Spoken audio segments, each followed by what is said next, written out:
తెలంగాణ రాష్ట్రంలో కాంగ్రెస్ ప్రభుత్వం అధికారంలోకి వచ్చే కంటే ముందు నుంచి అనేక మంది ఎక్స్పర్ట్స్ కానివ్వండి, ఇంజనీరింగ్ మేధావులు కానివ్వండి, మీడియా మిత్రులు, రాజకీయ పార్టీలకు సంబంధించినటువంటి పెద్దలంతా ఈ రాష్ట్రంలో అందరి నోళ్లలో నానినటువంటి ఒకే ఒక project Kaleshwaram project. So Kaleshwaram ప్రాజెక్టులో అవినీతి జరిగింది అనేది అందరం మాట్లాడినటువంటి అంశం, అందరి నోర్లలో నానుతూ వచ్చినటువంటి అంశం. జరిగినటువంటి అవినీతికి సంబంధించి భారత ప్రభుత్వం కాగ్ ఆధ్వర్యం లోపల ఒక స్పష్టమైనటువంటి నివేదిక ఇవ్వాలని చెప్పి కాగ్ గత సంవత్సరం నుంచి తెలంగాణ రాష్ట్ర ప్రభుత్వానికి పలు దఫాలుగా ఉత్తరాలు రాస్తూ వచ్చింది. మార్చి 2023లో చివరిసారిగా కాగ్ నుంచి తెలంగాణ రాష్ట్ర ఇరిగేషన్ శాఖ ప్రత్యేక అధికారి గౌరవనీయులు doctor Rajat Kumar, special chief secretary to government irrigation and command area development department తెలంగాణకి మార్చి 2023 లోపల కాళేశ్వరం ప్రాజెక్టు మీద జరిగినటువంటి పూర్తి వివరాలతో కూడినటువంటి ఒక నివేదిక నియమని చెప్పి కంట్రోలర్ అండ్ ఆడిటర్ జనరల్ భారత ప్రభుత్వం నుంచి మార్చి 2023లో ఒక లేఖ వచ్చింది. In the capacity of special chief secretary irrigation Rajat Kumar గారికి ఒక లేఖ వచ్చింది. మార్చి 2023 నుంచి ఉద్దేశపూర్వకంగా ఈ లేఖకు సమాధానం ఇవ్వకుండా కంట్రోలర్ అండ్ ఆడిటర్ జనరల్కి పూర్తి సమాచారం ఇచ్చినట్లయితే తమ బండారం మొత్తం బట్టబయలైతేనటువంటి ఒక దుర్మార్గమైనటువంటి ఆలోచనతోటి రాష్ట్ర ప్రభుత్వ పెద్దలు ఈ నివేదికను దొక్కిపెట్టిండ్రు. ఈ రాష్ట్రంలో ఇటీవలనే మీకు అందరికీ తెలుసు, ప్రభుత్వం మారింది, అధికారం మారింది. టీపీసీసీ ప్రెసిడెంట్గా ఉన్నప్పుడు రేవంత్ రెడ్డి గారు అమిత్ షా గారికి, భారత ప్రభుత్వానికి పలు దఫాలుగా విజ్ఞప్తులు చేసిండ్రు. ఏమని? కాళేశ్వరం మీద విచారణ సిబిఐ చేత చేపిస్తే బాగుంటుంది, ఎందుకంటే దీని లోపల అనేక సంస్థలు ఇన్వాల్వ్ అయినాయి. పవర్ ఫైనాన్స్ కార్పొరేషన్ లిమిటెడ్ సంస్థ, నాబార్డు, బ్యాంకుల consortium which is headed by Vijaya bank, ఇట్లా రకరకాలైనటువంటి బ్యాంకులు, సంస్థలు, సర్వే ఏజెన్సీలు అయినటువంటి వాప్కోస్, మోటార్లు సప్లై చేసినటువంటి బిహెచ్ఎల్ లాంటి ప్రభుత్వ రంగ సంస్థలు చాలా ఇన్వాల్వ్ అయి ఉన్నాయి. ఇది ఒక పెద్ద స్థాయి లోపల జరిగినటువంటి కుంభకోణం. కాబట్టి దీని మీద సిబిఐ విచారణ జరిపించాలని చెప్పి నాటి టీపీసీసీ ప్రెసిడెంట్, ప్రస్తుత గౌరవ ముఖ్యమంత్రి యనమల రేవంత్ రెడ్డి గారు భారత ప్రభుత్వానికి లేఖ రాసినాం. అమిత్ షా గారు చర్య తీసుకుంటలేరు, మోడీ గారు చర్య తీసుకుంటలేరు, కాబట్టి బీజేపీ బీఆర్ఎస్ ఒకటి అని చెప్పి ఎన్నికలప్పుడు బాగా ప్రచారం చేసి ఒక పర్సెప్షన్ డెవలప్ చేసి అధికారంలోకి వచ్చిర్రు మిత్రులు రేవంత్ రెడ్డి గారు. అధికారంలోకి వచ్చిన తర్వాత కథ ఉల్టా తిప్పి ఉల్టా చోరు కొత్వాల్డా అంటే అన్న రీతి లోపల ఈ ఇన్వెస్టిగేషన్ని, ఈ కాళేశ్వరం కథని కాంగ్రెస్ పార్టీ కంచికి చేర్చాలనుకుంటుంది. అందుకనే ఈరోజు భారతీయ జనతా పార్టీ కార్యదర్శిగా, దుబ్బాక మాజీ శాసనసభ్యునిగా కొన్ని ప్రశ్నలు కాంగ్రెస్ పార్టీ మిత్రులకి రాష్ట్ర ప్రభుత్వం ముందుంచాలనుకుంటున్నాం. మేడిగడ్డలో పిల్లర్ గుంగింది, పేపర్లన్నీ రాసినాయి.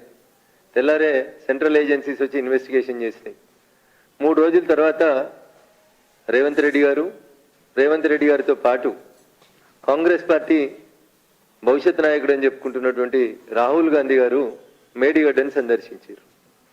మేడిగడ్డను సందర్శించిన రోజు రాహుల్ గాంధీ గారు రేవంత్ రెడ్డి గారిని పక్కన పెట్టుకొని ఆ మేడిగడ్డ అనేటువంటి రిజర్వాయర్ మీద నిలబడి వారు మాట్లాడిన మాట, కేసీఆర్ అంటే కాళేశ్వరం కరప్షన్ రావు అని చెప్పి మాట్లాడినారు. ఇది నేను చెప్తున్న కవిత్వం కాదు, రేవంత్ రెడ్డి గారు చెప్పిన కవిత్వం. వారి నాయకుడు గౌరవనీయులు రాహుల్ గాంధీ గారు మేడిగడ్డ అనేటువంటి కట్ట మీద నిలబడి మాట్లాడినటువంటి మాట, కేసీఆర్ అంటే కాళేశ్వరం కరప్షన్ రావు అని చెప్పారు. ఇదే రాహుల్ గాంధీ గారు అదే మేడిగడ్డ దగ్గర మీడియా మిత్రులతో మాట్లాడుతూ ఏం చెప్పిందంటే, ఇదే పేపర్లో రిపోర్ట్ అయినటువంటి వార్తనే చదువుతున్నాయి, ఇది నా సొంత కవిత్వం కాదు. ఆ రోజు వారు ఏం చెప్పిందంటే, కాళేశ్వరం ప్రాజెక్టు పేరుతో కేసీఆర్ 1,00,000 కోట్లు దోచుకున్నారని, తాము అధికారంలోకి వస్తే ఆ సొమ్మును వసూలు చేసి ప్రజల బ్యాంకు ఖాతాలో జమ చేస్తామని చెప్పి రాహుల్ గాంధీ స్పష్టం చేశారు. అన్న ఇది నా సొంత కవిత్వం కాదు, మళ్ళీ చెప్తామని. చాలాసార్లు టీవీలలోకి వచ్చి కాంగ్రెస్ పెద్దలు అడుగుతారు, జనధన ఖాతాల లోపలికి 15 లక్షలు వచ్చినాయని అడుగుతుంటారు. నాకు తెలియదు మరి, మేము అన్నట్టు ఇక్కడ లేదు. అది మోడీ గారు అన్నట్టు ఒక వీడియో, ఒక ఆడియో చూపెట్టమని నేనైతే ఒక 50 సార్లు అడిగిన, అన్ని టీవీ ఛానల్ చర్చలలో అడిగిన, ఏడు రాలేదు. కానీ ఇది మొన్న అన్న, 4 రోజుల కిందట మేడిగడ్డ గుంగినప్పుడు ఫోటోలో కూడా రాహుల్ గాంధీ గారు రేవంత్ రెడ్డి ఇద్దరే కనబడతారు, వేరే వాళ్ళు కనబడరు మీకు ఆ కట్ట మీద. ఇది రాహుల్ గాంధీ గారు, ఇది రేవంత్ రెడ్డి గారు. రేవంత్ రెడ్డి గారు స్వయాన చూపిస్తున్నారు, రాహుల్ గాంధీ గారు స్టేట్మెంట్ చెప్పినారు. ఏమని? కేసీఆర్ 1,00,000 కోట్లు దోచుకున్నాడు, మేము అధికారంలోకి రాగానే ఆ కేసీఆర్ దగ్గర నుంచి ఆ సొమ్మును కక్కిస్తాం, కక్కించినటువంటి ఆ సొమ్ముని పేద ప్రజల బ్యాంకు ఖాతాలలో వేస్తామన్నారు. ఇది ఆన్ రికార్డులో పత్రికలలో రిపోర్ట్ అయినటువంటి అంశం. ఇంకొక దినపత్రిక రిపోర్ట్ చేసింది, కాళేశ్వరం కరప్షన్ రావు బాయ్ బాయ్ అని చెప్పిండ్రు. 4 ఏళ్లకే ఎట్లా కుంగింది. సర్కారుపై రాహుల్ ఫైర్, మేడిగడ్డ పరిశీలన, కాళేశ్వరం పేరు చెప్పి కేసీఆర్ దోచుకున్నారు, నాసిరకం పనుల వల్లనే పిల్లర్లు కుంగాయి. ఇది రాహుల్ గాంధీ గారు మాట్లాడినటువంటి మాట, ఇంకొక పత్రిక లోపల రిపోర్ట్ అయినటువంటి అంశం. నేను ఇవన్నీ మీకు ఎందుకు గుర్తు చేస్తున్నా అంటే, అవును చెప్పిండ్రు చేస్తారు కదా అని వాళ్ళు వీళ్ళు మాట్లాడడానికి అవకాశం ఉంటుంది. ఇప్పుడు అధికారంలోకి వచ్చింది కాంగ్రెస్ పార్టీ. ఇలా ప్రజలు ఏం కోరుకుంటున్నారు? కాళేశ్వరం ప్రాజెక్టు మీద విచారణ జరగాలి, తిన్నటువంటి పైసల్ని కక్కియాలి, పేద ప్రజలకి భారంగా మారినటువంటి కాళేశ్వరం ప్రాజెక్టు విషయం లోపల సిబిఐ విచారణ జరగాలని తెలంగాణ సమాజం అంతా కోరుకుంటుంది. సిబిఐ విచారణ జరపడానికి 3 మార్గాలు కనబడతాయి. జనరల్గా ప్రజల ముందు ఉన్నటువంటి మార్గాలు 3. 1, కోర్టును ఆశ్రయించి సిబిఐ విచారణ అడగడం. 2, ఏ రాష్ట్రంలో అయితే అవినీతి జరిగింది లేదా ఒక నేరం జరిగింది అనేటువంటి ఆరోపణ ఉందో ఆ రాష్ట్ర ముఖ్యమంత్రి స్వయాన ఉత్తరం రాసి భారత ప్రభుత్వానికి దీని మీద సిబిఐ విచారణ జరిపించమని అడగడం, లేదా సుప్రీంకోర్టు ఇన్వాల్వ్ అయి సుప్రీంకోర్టు ఉత్తర్వులు ఇచ్చి సిబిఐ విచారణకు ఆదేశించడం. ఇవి ఈ దేశంలో ఉన్నటువంటి సిబిఐ విచారణకు ఆదేశించినటువంటి సందర్భాలు. నేను ఇలా కాంగ్రెస్ పార్టీ టీపీసీసీ ప్రెసిడెంట్గా కాళేశ్వరం అంటే వాళ్ళకి ఏటీఎం అని చెప్పి రాహుల్ గాంధీ దగ్గర నుంచి రేవంత్ రెడ్డి గారి దాకా మాట్లాడినారు కదా. నేను ఇలా ఒకటే సూటి మాట్లాడుతున్నా రేవంత్ రెడ్డి గారిని. చాలా విషయాల లోపల మీరు సమాచార హక్కు చట్టం కింద సమాచారం తెచ్చుకుంటారు, మీ దగ్గర చాలా ఫైళ్ళు ఉంటాయి, చాలా ఇన్ఫర్మేషన్ ఉంటుంది అని చెప్తారు కదా. మీరు గెలిచి అధికారంలోకి వచ్చి ముఖ్యమంత్రిగా ప్రమాణ స్వీకారం చేసిన మొదటి రోజే నాలాంటి వాళ్ళం ఏం ఎక్స్పెక్ట్ చేసినామంటే, రేవంత్ రెడ్డి గారు ఒక ఉత్తరం రాస్తారు భారత ప్రభుత్వానికి, భారత ప్రధానమంత్రి గారికి, in the capacity of chief minister of Telangana 1,00,000 కోట్ల అవినీతి జరిగిందని ఆరోపణలు చేసినటువంటి కాళేశ్వరం ప్రాజెక్టు మీద సిబిఐ విచారణ జరుపుమని ఒక సింగిల్ పేజీ ఉత్తరం రాయడం లోపల, 4 లైన్ల ఉత్తరం రాయడం లోపల రేవంత్ రెడ్డి గారికి ఉన్నటువంటి ఇబ్బంది ఏంది, కలుగుతున్నటువంటి అవస్థ ఏంది అనేది ఇలా తెలంగాణ సమాజం అడుగుతుంది. నీకెందుకు డౌట్ వచ్చింది రఘునందన్ అని మీరు అంటుండొచ్చు. ఎందుకు డౌట్ వచ్చిందంటే, గత వారం రోజులుగా పేపర్లలో టీవీలలో చర్చనంతా ఒక మేడిగడ్డ వరకే కన్ఫైన్ చేసేటువంటి కుట్ర జరుగుతుంది. మేడిగడ్డ కుంగింది మేడిగడ్డ కాబట్టి ఎఫ్ఐఆర్ ఏం చేస్తారు, టీపీసీసీ ఉపాధ్యక్షుల వారు పోయి మేడిగడ్డ మీదనే ఎఫ్ఐఆర్ రిజిస్టర్ చేపిస్తారు. దాని మీదనే ఆ ఎఫ్ఐఆర్ని సిబిఐకి ఇమ్మని హైకోర్టులో వాళ్ళే పిటిషన్ వేస్తారు. అంటే what is the interest and what is the intensity of the case. Kaleshwaram అంటే ఒక మేడిగడ్డ కాదు, మేడిగడ్డ కట్టింది కాళేశ్వరాన్ని దోచుకున్న ఆయన కాదు, మేడిగడ్డ కట్టింది ఎల్ఐన్టీ అనేటువంటి కంపెనీ. మీరు ఏం చేస్తా ఉన్నారు, మొత్తం 1,00,000 కోట్ల ప్రాజెక్ట్ అయిన కాళేశ్వరాన్ని చిన్నదిగా చేసి చూపెట్టి కేవలం మేడిగడ్డ వరకే మీ టీపీసీసీ ఉపాధ్యక్షుల వారు ఇచ్చినటువంటి కంప్లైంట్ మీద మేడిగడ్డ వరకే మీరు దాన్ని కేసుని కన్ఫైన్ చేస్తూ సిబిఐ విచారణ అంతవరకే అడగాలనుకుంటున్నారా? ఏమంటారు ఇక్కడ, మీరే చేయాలని మంత్రి అంటారు, మేం చేయమని ఎల్ఎన్టీ కంపెనీ అంటది. ఇది కూడా రఘునందన్ రావు కవిత్వం కాదు. నిన్న మంత్రి సమీక్షించారు, మొన్న రాత్రి ముఖ్యమంత్రి గారు సమీక్షించారు. ఏమంటారు, ఎల్ఎన్టీ ఇది కుంగింది అన్న తెల్లారి ఎల్ఎన్టీ నుంచి ఒక ప్రతినిధి ఒక ఉత్తరం ఇచ్చిండని చెప్పి పేపర్లలో వార్త వచ్చింది. ఏమని, ఎల్ఎన్టీ అనే సంస్థనే ఈ కుంగిపోయినటువంటి మేడిగడ్డని పూర్తిగా తమ సొంత ఖర్చులతో రిపేర్ చేస్తుంది అని అప్పుడు ఉన్నటువంటి బీఆర్ఎస్ ప్రభుత్వం ఒక కింది స్థాయి అధికారితో ఒక ఉత్తరం ప్రజలకు ఇచ్చి రాష్ట్ర ప్రభుత్వం మీద భారం పడతలేదని నమ్మించేందుకు ప్రయత్నం చేసింది. నిన్న ఎల్ఎన్టీ ప్రతినిధులు వైస్ ప్రెసిడెంట్ హోదాలో ఉన్నటువంటి వ్యక్తి గౌరవ ఇరిగేషన్ శాఖ మంత్రి ఉత్తమ్ కుమార్ రెడ్డి గారితో కలిసి జరిపిన మీటింగ్ లో ఆయన ఏమంటాడంటే, మేము ప్రాజెక్టు కట్టడం ఎప్పుడో పూర్తి అయిపోయింది, మేడిగడ్డ కట్టిన తర్వాత మేము 2022 సంవత్సరం వరకే మెయింటెనెన్స్ మా బాధ్యత, 2022 సంవత్సరం తర్వాత మాది బాధ్యత కాదు, ఇక మీరు రాసుకున్నటువంటి అగ్రిమెంట్ లో అదే రాసి సంతకం పెట్టినాం మేము, కాబట్టి ఇది మేము కట్టము అని సింపుల్ గా ఎల్ఎన్టీ వాళ్ళు చెప్పి తప్పించుకున్నారు మంత్రి గారి ముందు. మంత్రి గారు ఎల్ఎన్టీ మీద ఆగ్రహం వ్యక్తం చేశారు. అన్న మీరు ఈ మొత్తం చర్చను గమనిస్తే, గత వారం రోజులలో మీడియాలో రిపోర్ట్ అవుతున్నటువంటి అంశాలను గమనిస్తే కాళేశ్వరం పక్కకు పోయింది. ఎంతసేపు మేడిగడ్డకే దీన్ని కన్ఫైన్ చేసి మేడిగడ్డను కట్టినటువంటి L&T అనేటువంటి కాంట్రాక్టింగ్ సంస్థ వరకే ఈ కేసుని పరిమితం చేయాలనేటువంటి కుట్ర జరుగుతుంది అనేది నేను మీ ద్వారా గౌరవ ముఖ్యమంత్రి రేవంత్ రెడ్డి గారి దృష్టికి తీసుకుపోవాలని అనుకుంటున్నాను. రేవంత్ రెడ్డి గారి దృష్టికి ఇది పోయిందో లేదో నాకు తెలియదు, కానీ దీన్ని రేవంత్ రెడ్డి గారు అనేటువంటి రాష్ట్ర ముఖ్యమంత్రి గారి దృష్టికి తీసుకెళ్లేందుకు నేను నా దగ్గర ఉన్నటువంటి ఫైళ్ళన్నింటినీ నిన్న ఇరిగేషన్ శాఖ మంత్రి గారికి, ముఖ్యమంత్రి గారి కార్యాలయానికి ఒక కామన్ ఫ్రెండ్ ద్వారా పంపించడానికి ప్రయత్నం చేసినాను. ఇది కూడా మళ్ళీ చెప్తా ఉన్నా, ఇది రఘునందన్ రావు సొంత కవిత్వం కాదు. 150 పేజీల రిపోర్టు. ఎవరు తయారు చేశారు? ఇది draft audit report on Kaleshwaram project which is prepared by the government of India. Draft audit report. దీన్ని ఫైనల్ చేసి పబ్లిష్ చేయడానికే నేను ఇందాక మిమ్మల్ని అడిగినటువంటి ఒక ఉత్తరం కావాలని చెప్పి భారత ప్రభుత్వ కాగ్ నివేదిక నుంచి ఒక అధికారి రజత్ కుమార్ అనేటువంటి IAS అధికారికి ఇది ఫైనల్ చేసి సంతకం పెట్టడం కోసం ఒక ఉత్తరం రాస్తే మార్చి 2023 నుంచి తెలంగాణ ప్రభుత్వం చాలా బిజీగా ఉంది, కాళేశ్వరం గురించి మాట్లాడతలేదు. నాకు కాంగ్రెస్ పార్టీ మీద ఎందుకు అనుమానం వస్తుంది అని అంటే, కాళేశ్వరం మీద CBI విచారణ జరపాలని రఘునందన్ రావుగా ఒక భారతీయ జనతా పార్టీ నాయకుడిగా నేను ఎందుకు డిమాండ్ చేస్తా ఉన్నా అంటే, కాళేశ్వరం సమీక్ష మొత్తం జరిగితే అసలు దోషి బయటకు వస్తాడు. అంటే నేను మీకు చెప్తా, ఒక ఇండివిజువల్, ఒక వ్యక్తి స్వతంత్ర భారతదేశంలో ఇంత పెద్ద కుంభకోణం చేసిన ప్రాజెక్ట్ ఇంకేది లేదు ఈ దేశంలో. This is the first ever biggest corrupt practice. ఒక వ్యక్తి భారతదేశానికి స్వతంత్రం వచ్చిన తర్వాత ఇండిపెండెంట్ ఇండియాలో ఒక ఇండివిజువల్ చేసినటువంటి అతిపెద్ద కరప్షన్ ఏంటంటే కాళేశ్వరం ప్రాజెక్ట్. నేను ఏదో వేగంగా చెప్పిపోవడానికి రాలేదు, గణాంకాలు చెప్పడానికి వచ్చిన మీ దగ్గరికి. మే 2007లో స్వర్గీయ రాజశేఖర రెడ్డి గారు మొదలుపెట్టారు దీన్ని. ఆ రోజు దీని ఎస్టిమేటెడ్ కాస్ట్ వచ్చి 17,875 కోట్లు. మే 2007 గౌరవనీయులు స్వర్గీయ నాటి రాష్ట్ర ముఖ్యమంత్రిగా ఉన్నటువంటి రాజశేఖర రెడ్డి గారు ఈ ప్రాజెక్టుని doctor BR Ambedkar Pranahita Chevella Sujala Sravanthi lift irrigation project పేరిట ప్రారంభం చేయాలని ఎస్టిమేషన్ చేసిన రోజు 160 TMCలు 12.21 లక్షల ఎకరాల కోసం అని చెప్పి ప్రాజెక్టుకి ప్రారంభోత్సవం జరగాలని అంచనా వేసిన రోజు దీని కాస్ట్ వచ్చి 17,875 కోట్లు. రాజశేఖర రెడ్డి గారు బతికుండగానే ఈ ప్రాజెక్టును ఒకసారి రివైజ్ చేసిండ్రు డిసెంబర్ 2008లో.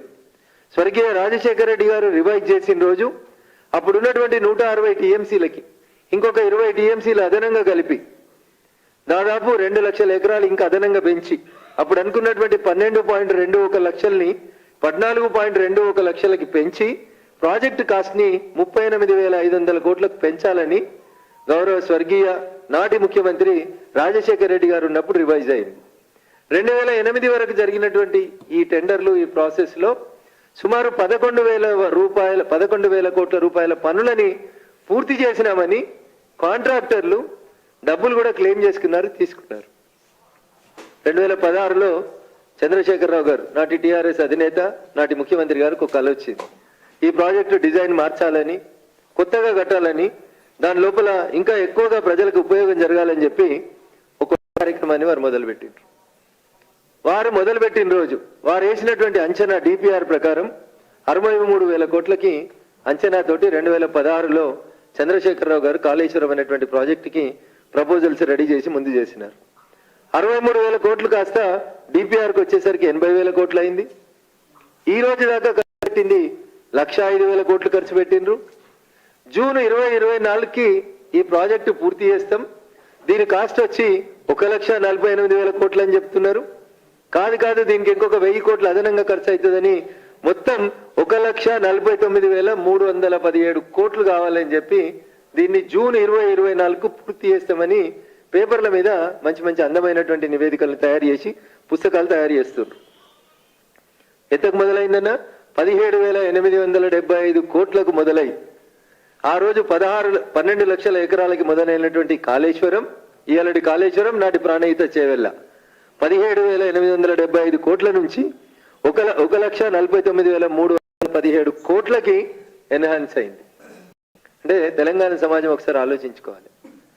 రఘునందన్ రావు చెప్తలేడు, ఈ రోజు దాకా ప్రభుత్వ అధికారిక గణాంకాల ప్రకారం ఎస్టిమేటెడ్ ఎకరాలు 18 లక్షల ఎకరాలకి నీళ్లు ఇవ్వాలని చెప్పి వీళ్ళు కలలు కానీ 2016లో చంద్రశేఖరరావు గారు దీన్ని మొదలు పెడితే ఈ రోజు దాకా నీళ్ళు ఇచ్చింది ఎంత అంటే వీళ్ళు గొప్పగా చెప్పుకున్నది కేవలం 42,000 ఆయకట్టుకు మాత్రమే నీళ్లు ఇవ్వడం జరిగింది. ఎంత ఖర్చు పెట్టిరన్నా ఇయ్యలేడు దాకా 1,05,000 కోట్ల రూపాయల నిధులని ఖర్చు చేసి 1,05,000 కోట్ల రూపాయలని ఖర్చు చేసి ఇయ్యాలటి దాకా వీళ్ళు ఇచ్చినటువంటి ఎకరాలు ఎంత అంటే 42,000 ఎకరాల ఆయకట్టుకు మాత్రం అదనంగా నీళ్ళు ఇవ్వగలిగింది 10 సంవత్సరాల బీఆర్ఎస్ ప్రభుత్వ పాలన. ఇదంతా మెష్ అవుతుంది కాబట్టే ఏసీబీ ఇన్వెస్టిగేట్ చేస్తేనో మేడిగడ్డ పోలీస్ స్టేషన్లో ఎఫ్ఐఆర్ చేస్తేనో దీనివల్ల ఫలితం జరగదు. కాబట్టి దీని వెనకాల ఉన్నటువంటి కంపెనీ తెలంగాణ సమాజం అంతా తెలుసు, దేశం అంతా తెలుసు. మెగా ఇన్ఫ్రాస్ట్రక్చర్ అనేటువంటి మెగా అనేటువంటి ఒక కంపెనీ దీని వెనకాల ఉంది. ఈ ఒక్క కంపెనీయే సుమారు 48,000 కోట్ల రూపాయలు out of 1,05,000 crores of rupees లో 48,000 కోట్ల రూపాయల లబ్ధి జరిగిందంటే అదొక మెగా కంపెనీకి మాత్రమే జరిగింది అనేది ఇప్పటిదాకా అనేక రకాలైనటువంటి నివేదికలు రాష్ట్ర ప్రభుత్వం ముందున్నటువంటి నివేదికలు తెలియజేస్తున్నాయి. ఇవన్నీ కప్పిపుచ్చుతున్నారు. కాబట్టి నేను గౌరవ ముఖ్యమంత్రి రేవంత్ రెడ్డి గారికి ఒకటే మాట్లాడుతున్నా. ఉత్తమారెడ్డి గారు సమీక్షించిర్రు, ఎల్ఎన్టీని తిట్టిర్రు, రేవంత్ రెడ్డి గారు సమీక్షించిర్రు, మొత్తం డీటెయిల్ గా రిపోర్ట్ ఇయ్యండ్రి, అవసరమైతే హైకోర్టుకు ఉత్తరం రాస్తాం, సిట్టింగ్ జడ్జి తోటి విచారణ జరుపుతాం. ఎందుకన్నా ఇవన్నీ డొక్క తిరుగుళ్ళు ఎందుకు? స్ట్రైట్ మీరే అమిత్ షా గారికి రాసిన ఉత్తరంలో ఏం రాసిరంటే, నా దగ్గర కాళేశ్వరం ప్రాజెక్టుకు సంబంధించిన అవినీతి ఆధారాలన్నీ నా దగ్గర ఉన్నాయి, మీరు విచారణ ప్రారంభిస్తామంటే నేను పూర్తి సాక్ష్యాధారాలు మీకు ఇస్తా అన్నారు వారు. నేను అడుగుతున్నా రేవంత్ రెడ్డి గారిని, అన్ని సాక్ష్యాధారాలని ఒక ముఖ్యమంత్రి హోదాలో ఒక ఎన్వలప్ లో పెట్టి ఒక సింగిల్ పేజ్ ఉత్తరం, ఇగో ఇన్ని సాక్ష్యాధారాలు నా దగ్గర ఉన్నాయి కాబట్టి వీటన్నింటినీ పరిశీలించి తెలంగాణ సమాజం కోరుతుంది కాబట్టి తెలంగాణ రాష్ట్ర ముఖ్యమంత్రి హోదాలో కాళేశ్వరం ప్రాజెక్టు మీద మెగా కంపెనీ చేసినటువంటి కరప్షన్ మీద సిబిఐ చేత విచారణ జరిపించండి అని 4 లైన్లు రాసి పంపురన్న. There ends the episode. Rahul Gandhi garu అన్నారు కదా, కరప్షన్ కాళేశ్వరం రా అన్నారు కదా, పైసలు తీసుకొచ్చి పేద ప్రజల అకౌంట్లలో వేస్తామన్నారు కదా, నెల రోజులే అయింది కదా. ఆ దిశగా అడుగులేస్తే బాగుంటుంది. కాంగ్రెస్ పార్టీ పెద్దలకు ఇంకేమైనా ఆధారాలు కావాలంటే నా దగ్గర ఉన్నటువంటి పూర్తి సమాచారాన్ని నిన్న వాళ్ళకి పంపించేటువంటి ప్రయత్నం చేసినా చేరిందని నేను అనుకుంటున్నా. ఈ ఆధారాలు ఇంకా వాళ్ళకి చేరలేదంటే ఖచ్చితంగా ఈ ఆధారాలను వాళ్ళకి పంపించడానికి నేను సిద్ధంగా ఉన్నా. అన్న ఈ రిపోర్ట్ ఎంత క్రిస్టల్ క్లియర్ గా చెప్తుందంటే, లోను మార్చి 2022 వరకు లోను కట్టాల్సినటువంటి లోను తెలంగాణ ప్రభుత్వం కట్టకపోవడం వల్ల 10,000 కోట్ల రూపాయల వడ్డీ వచ్చి ప్రిన్సిపల్లో జాయిన్ అయిపోయిందన్న. 10,000 కోట్ల రూపాయల వడ్డీ వచ్చి ప్రిన్సిపల్లో యాడ్ అయిపోయింది. మార్చి 2022 వరకు వడ్డీ కట్టకపోవడం వల్ల ఈ వడ్డీకి వడ్డీ 3 నెలలకోసారి చక్రవడ్డీని లెక్కేసుకుంటూ పోతే జూన్ 2024 వరకు 1,49,000 కోట్ల 1,49,317 కోట్లు టోటల్ కాస్ట్ అవుతుంది. కాబట్టి దయచేసి కాంగ్రెస్ చేసిందా, బీఆర్ఎస్ చేసిందా, మెగా కృష్ణారెడ్డి గారు చేసిందా, వాప్కోస్ చేసిందా, విజయ బ్యాంక్ చేసిందా, పవర్ ఫైనాన్స్ కార్పొరేషన్ లిమిటెడ్ చేసిందా, ఇవన్నీ పక్కన పెట్టుండ్రి. తెలంగాణ ప్రజల మీద వచ్చే ఫైనాన్షియల్ ఇయర్ కల్లా 1,50,000 కోట్ల భారం పడబోతుంది. దాదాపు అది రాష్ట్ర బడ్జెట్ తో సమానమైనటువంటి డబ్బులు. దీని మీద ఒక విచారణ జరుపుమని సిబిఐకి ఉత్తరం ఎందుకు రాస్తలేరు అని అంటే, తవ్వితే ఎలుకలు పట్టినట్టు. చాలా మంది పెద్దలకు అర్థం కాదు ఏంటంటే, ఇవన్నీ పంచాయతీలు ఆడిపోయినాయంటే మన రాష్ట్రంలో జరుగుతలేవంట. రాష్ట్రంలో ఒక పెద్ద మనిషి చుట్టూ వీళ్ళంతా ప్రదక్షిణ చేస్తుర్రని, ఈ మెగా కంపెనీ పక్కన పోయి కర్ణాటకలో కొన్ని కాంట్రాక్టులు పొందిందని, అక్కడ ఉన్నటువంటి ఒక గౌరవ ప్రజాప్రతినిధి గారు తెలంగాణలో కూడా చక్రం తిప్పుతున్నారని, వారిని మీరు కలిసినారని, మెగా కంపెనీ పెద్దలు కలిసిండ్రని, అందుకనే ఈ పంచాయతీ అంతా కేవలం మేడిగడ్డ వరకే కన్ఫైన్ చేసి ఎల్ఎన్టీ సంస్థ వరకు మాత్రమే దీన్ని ఆపేసి అసలు కాళేశ్వరం కరప్షన్ కి కారణభూతమైనటువంటి మెగా కంపెనీని పక్కకు తప్పించాలని చెప్పి కొన్ని కుట్రలు జరుగుతున్నాయని చెప్పి ఒక విషయం తెలంగాణ సమాజంలో చర్చ జరుగుతుంది. అందుకని దయచేసి గత ప్రభుత్వం చేసుకున్నటువంటి ఒప్పందాల లోపల భాగస్వాములు ఎవరు, కరప్షన్ ఎక్కడ జరిగింది, బిహెచ్ఎల్ కి 1,300 కోట్ల రూపాయల విలువ చేసే మోటార్లు కొనుగోలు చేసి 7,300 కోట్ల రూపాయల డబ్బులు చెల్లిస్తే ఇవాళ దాకా ఇన్వాయిస్లు రాలేదని కేంద్ర ఆడిట్ సంస్థలన్నీ అడిగితే కూడా ఎందుకు రాష్ట్ర ప్రభుత్వం నివేదిక ఇస్తలేదో ఒక్కసారి దయచేసి ఆలోచించాలి.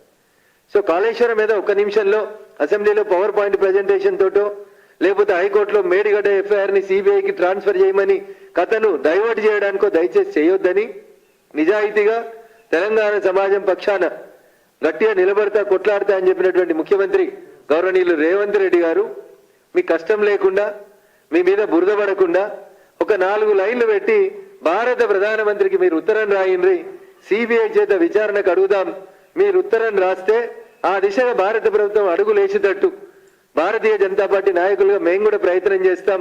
తెలంగాణ ప్రజలకి దక్కాల్సినటువంటి సొమ్ముని తిన్నటువంటి సంస్థలు వ్యక్తులు ఎవరైనా వాళ్ళ నుంచి కక్కిద్దామని చెప్పి గౌరవ ముఖ్యమంత్రి రేవంత్ రెడ్డి గారికి విజ్ఞప్తి చేస్తూ తెలంగాణ సమాజం ఆలోచించాలి. సమీక్షలు, హైకోర్టు జడ్జీల చేత విచారణ కోసం అని రాస్తున్న ఉత్తరాలు, ఇవన్నీ కేసులు పక్కదారి పట్టించి ఎవరిలో కాపాడేందుకు చేస్తున్నటువంటి ప్రయత్నాలుగా భారతీయ జనతా పార్టీగా మేము భావిస్తా ఉన్నాం. అందుకని మీ నాయకుడే చెప్పిండు కేసీఆర్ అంటే కాళేశ్వరం కరప్షన్ రావు అని. అందుకని ఆ కాళేశ్వరం కరప్షన్ రావు మీద ఇలా మీకు అవకాశం వచ్చింది కాబట్టి అర్జెంటుగా సిబిఐ చేత విచారణ జరిపించేందుకు ఉత్తరం రాసి మీ నిజాయితీని, మీ చిత్తశుద్ధిని, తెలంగాణ ప్రజలు మీకు ఇచ్చినటువంటి మ్యాండేట్ ని అక్షర సత్యంగా నిరూపించుకోవాలని గౌరవనీయులు రాష్ట్ర ముఖ్యమంత్రి రేవంత్ రెడ్డి గారికి విజ్ఞప్తి చేస్తా ఉన్నాం. Thank you.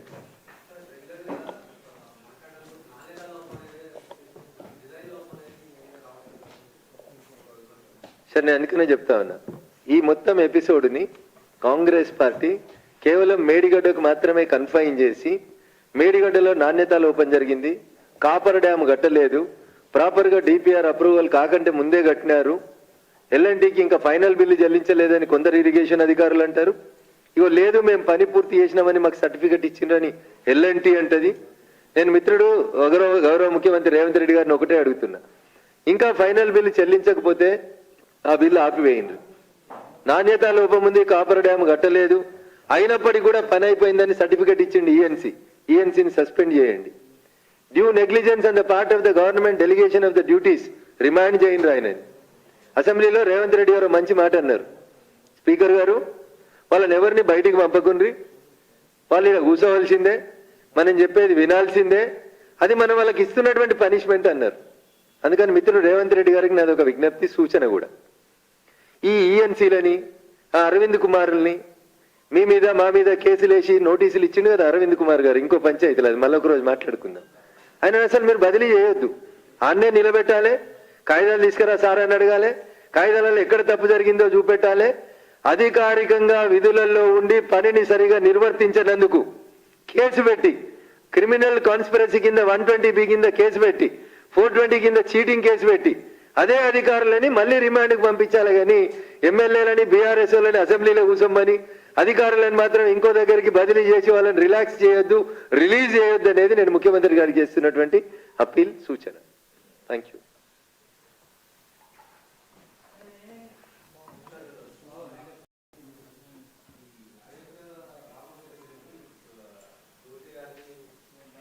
We will discuss another day, sir, because the subject is something different and the subject will be deviated from Kaleshwaram to Ayodhya Rama Janmabhoomi. If you need, tomorrow I will comment on it. Thank you.